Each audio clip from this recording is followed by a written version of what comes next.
AP production की शानदार प्रस्तुति।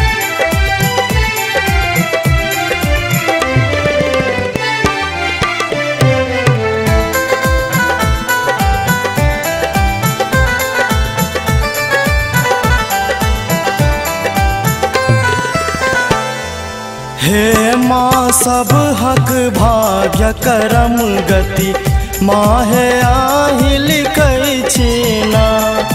हे माँ सब हक भाग्य करम गति माहे आहि लिखै छी ना। आहि लिखै छी ना हे माँ आहि रचै छी ना।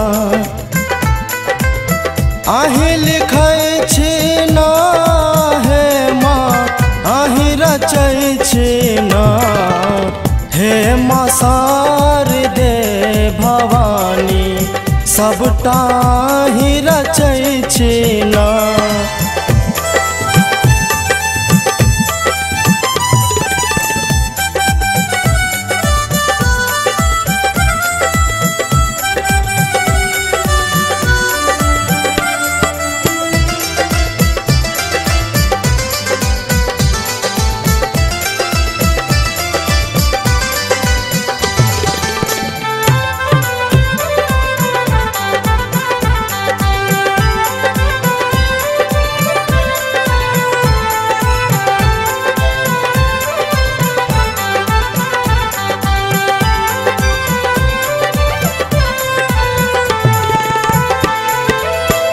विद्या के देवी छी जननी मूर्ख सबन बैछि ज्ञानी।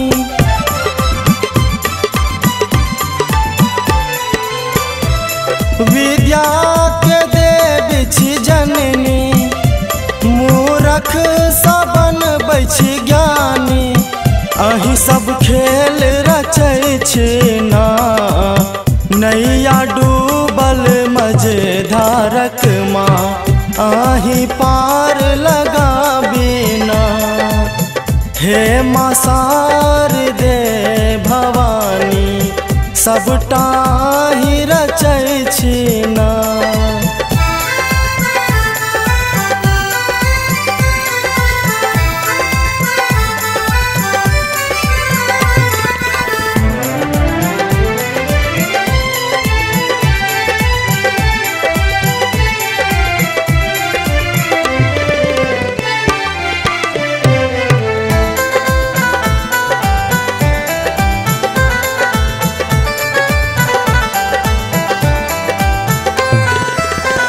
सरगम के रचैया ही छी वीणा के बजैया ही छी।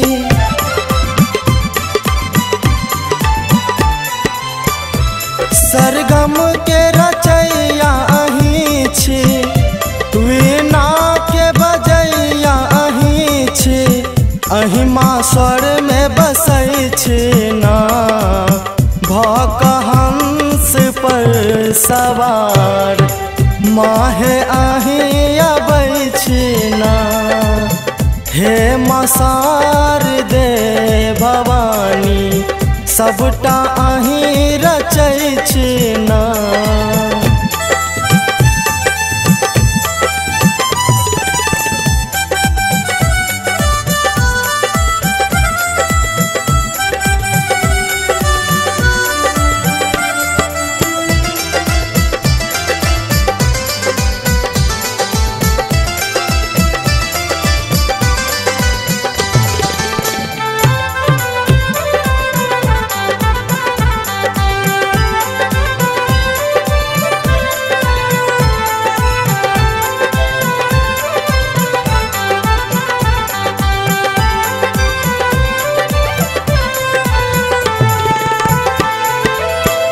ऋषि पुकार रहलिया आई जग ठुकरा रहलिया।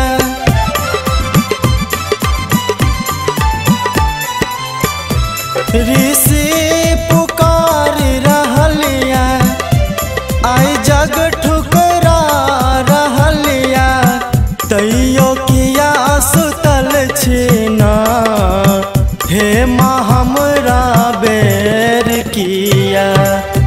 आपन आँखि मुनै छी ना। हे माँ शारदे भवानी सबटा अहीं जनै छी ना। अहीं जनै छी ना हे माँ अहीं लिखै छी ना। अहीं जनै छी ना हे माँ अहीं लिखै छी ना। हे माँ सब हक भाग्य करम गति माँ है अहीं लिखै छी ना। हे माँ सब हक भाग्य करम गति माँ है अहीं लिखै छी